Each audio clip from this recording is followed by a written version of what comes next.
Hello and welcome back to what is episode 10 of HOI4 Nationalist China. It is the 4th of September 1938 and our Chinese troops are desperately trying to hold the line here on the Yellow River, pinning the Japanese down. What is a bit worrying though, the Japanese are obviously pushing around here, trying to get round on our left flank. They tried to outflank us on the right by dropping off some naval invasions here, which have all failed so far. They even took Shanghai briefly at one point, but we managed to push them back into the sea, so they're evidently trying to push around this way now and get behind the line, which is not good because ZB Sanma is not as well equipped as Nationalist China to hold this line. The bigger picture, the grand strategy, let's have a look. If we look at casualties here, then the Japanese have suffered, or their alliance have suffered, nearly 800,000 casualties, and we're not even halfway there yet. We're sitting at 327,000 casualties. Of course the Japanese are nowhere near capitulation because we haven't taken any of their territory, but the fact of the matter is, if we look at details, our intelligence, the Japanese are estimated to have a maximum of about 389,000 troops, manpower, pool, whereas ours is around 2.5 million. And they are suffering heavier casualties than us. I think what I'm going to do is send our reserve army, our first reserve army, wherever it is, up here and try and strengthen this front here to hold the Japanese. And then, because they've spread themselves out along quite a wide front here, I might actually order a general offensive to try and take some of the coastline here and cut them off, or make their supplies a bit harder to acquire. That's the plan anyway. Yeah, so we're inflicting heavy casualties. They did take Shanghai briefly in the last episode, but we pushed them back. There is a naval combat going on here. Our ships that were forced out of port in Shanghai have run into the clutches of the Imperial Navy, and I want to bring them in as soon as I can, as soon as they've disengaged back into Shanghai. So our reserve army is here, 22 divisions. I'm moving them up. I'm going to move them up to the left here. I'm going to create a new front along here. A defensive front. There aren't any dug-in defences here, but as you can see, the terrain is pretty mountainous. So hopefully we can hold on there. Once that's done, I'm going to order a little general offensive and try and see if we can retake Beijing potentially. Ideally, I want to wait until we've sorted out army corruption, because at the minute there is still army corruption. Here, army corruption minus 33 attack and defense. If we look at decisions, we can see reforming the army is about to kick in 32 days, and when that does, that penalty will be reduced, and hopefully we won't be too far off having enough army experience to get the next level of that to completely eradicate army corruption. So army corruption is going to be things like the troops selling their equipment, stealing their equipment, deserting, that kind of stuff, not fighting or whatever. So once we get rid of that, we should be a lot better off. And the Japanese are thinly stretched along this front now that they've spread out, and now that they're suffering so many casualties. We are concentrated here in the northern Nationalist China border. I reckon we can push through and take Beijing potentially. To that end, I'm going to set up a plan then. I'm going to dedicate 15 divisions to retaking Beijing here. Okay, so let's draw an offensive line. Pushes out, retakes the coast. Let's try and take the whole region here and try and capture these two deep water ports as well. And already he's saying this is to his advantage, so what I'm going to do is I'm give this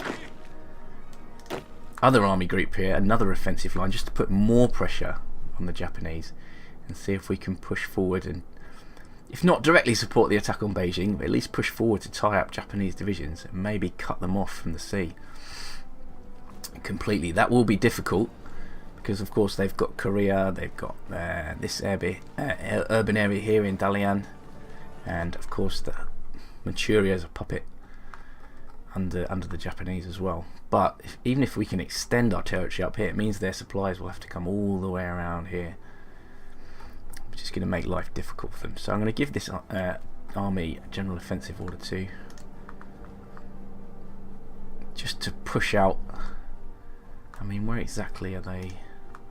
Okay, so they're spread out sort of from this area. They're very concentrated in this area. This is good, I like it. It means we can spread out if we need to. So let's just push another general offensive out to the mountains here. Kind of overlap it with this one.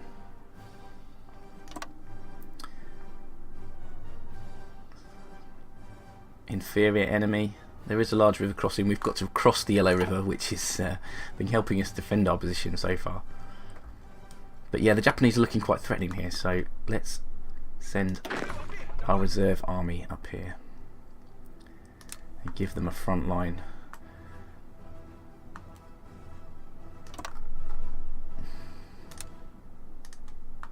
Not there. A front line running from here all the way around. There's 22 divisions, and there are already divisions there, so I think we can afford to spread out a little bit and assign them to that line. Put them on strategic movement so they can get there as quickly as possible. Strategic redeployment. Okay, what else is there to cover? We need to protect Yan'an, which is the communist Chinese capital. We don't want communist China to fall, because that will make a gap in the line here. I don't think that is going to happen. I think the Japanese are quite spread out. Let's look at our production logistics, because we do have a surplus of artillery, so all our divisions are fully equipped with artillery. We are producing more than enough. We're producing a surplus of infantry equipment. We've got a massive stockpile of infantry equipment, which means our infantry divisions, which are being produced, and they're going to spawn in Nanjing here, or Nanking. They're actually being created now, so all our infantry equipment is not just being ferried to the front line. It's actually being used to train new divisions, which is good, because we can use those to reinforce armies and even make new armies. Which should, I mean, I don't know if I should take some of these military factories and put them into producing something else, but really, until we've got rid of army corruption, and we need army experience to do that, we can't update the templates for our infantry divisions. So I think we'll leave it at that for the minute. Let's let the game tick over and just pick our moment of when to order this offensive. But I think we're going to wait at least this 31 days, so we get that bonus. I don't know how much command power we've got as well. How much command power do we have? Where's our command power listed?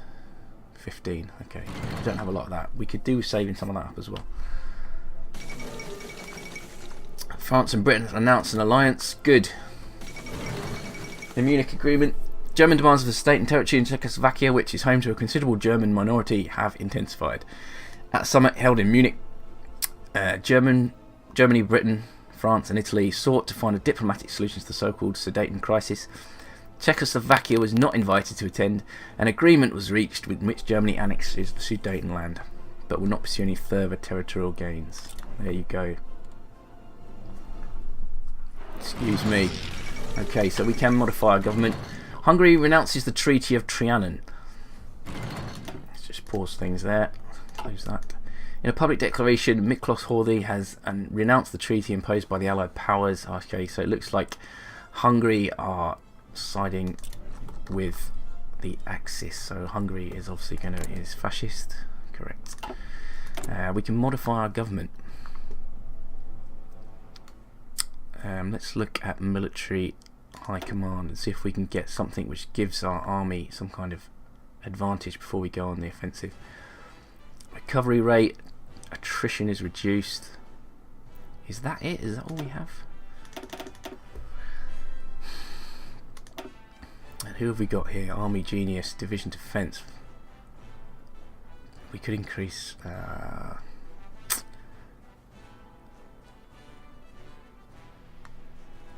division attack. I don't want to go too on the offensive. Industrial concerns. What do these do? Electronic research times.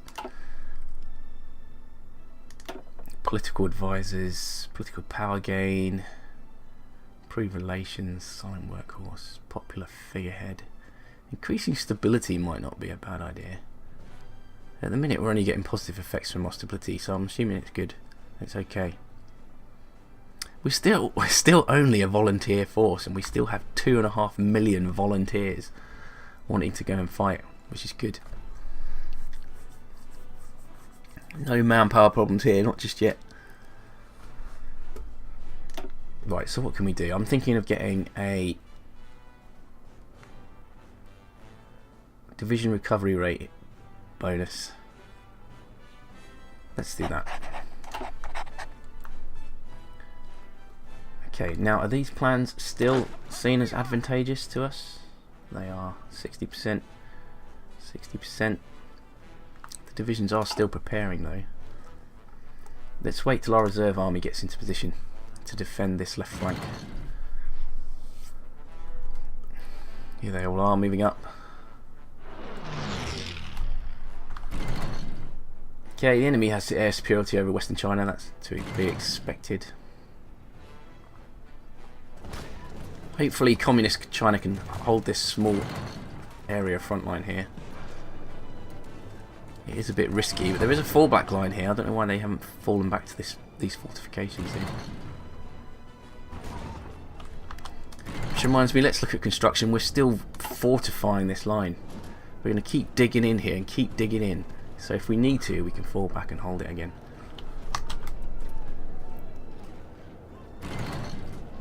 To that end, I'm going to put a fallback line in for this army here.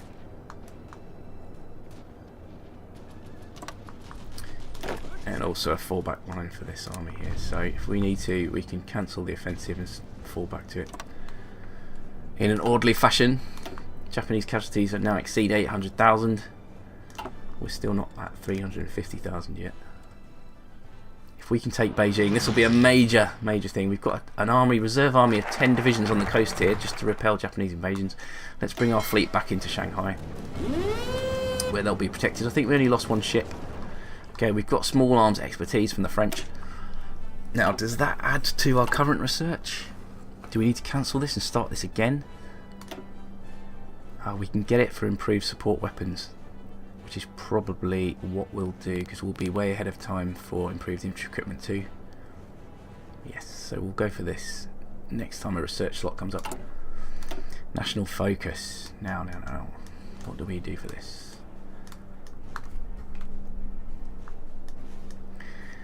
Guarantee the Hanoi route. So this is a route by which the French would supply us. I'm not sure how long the French are really going to be in the war. If Germany attacks France, what does it do? It gives us 3 off-map military factories.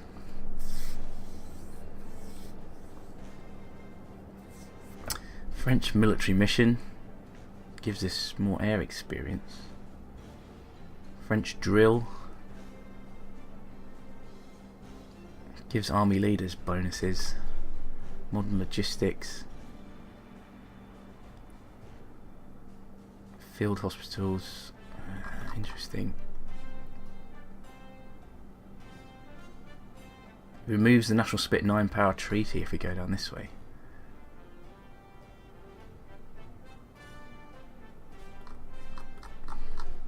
And then we go into a whole new world here, like anti-imperialism, imperial legacy, the One China policy. Effect: China leaves the Chinese United Front, gains annex war goal against Xinjiang.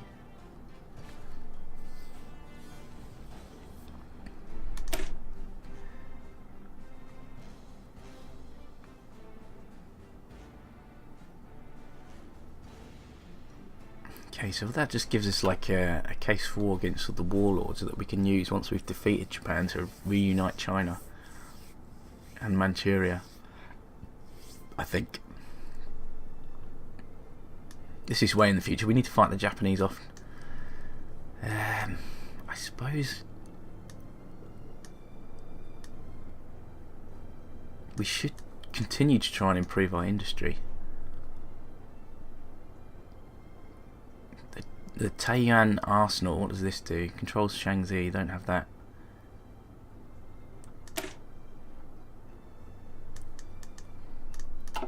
What do we have over here? Nationalism. We've come down this route. Pick a fight with Japan. The War of Resistance. This is what we wanted. Grants division defense on core territory plus 10%. Yeah, sounds good. Okay, let's wait for this reserve army to get into position, and then I think I'm going to launch an offensive to try and retake Beijing. I'm confident we can do this.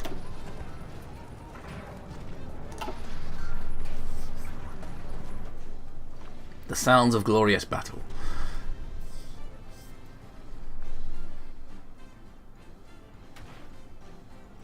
Yeah, even on this front here, the Japanese appear to be quite thinly spread. This is good. What do we estimate their manpower pool to be at now? 340. Is this their manpower pool with their current conscription laws, or is this their maximum conscription laws? Let's see what ours says. Does ours say anything different down here? No. So that'll be with their current conscription laws then.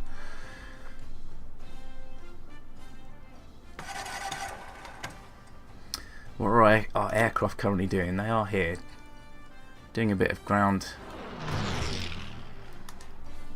interception and air superiority. Now, where were our bombers? Let's just pause things here. I've turned the day-night cycle on somehow. Turn that off. Let's take our close escort aircraft and move them here. Let them move into position. Give them a new mission over northern China. Close air support. Good. Volunteer divisions from the Soviet Union. Yes, you can send 2 volunteer divisions if you like. So far your volunteer divisions have chilled out on the coast here. Didn't even really help with the recapture of Shanghai, but I suppose they won't hurt.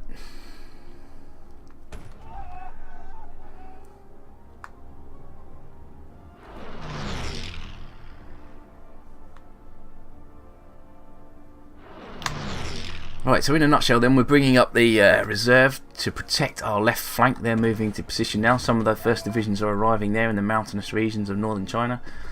We're hoping the communists can hold the centre. We've got a massive concentration of troops on the east preparing for an offensive to retake Beijing when the time is right. And the time will be right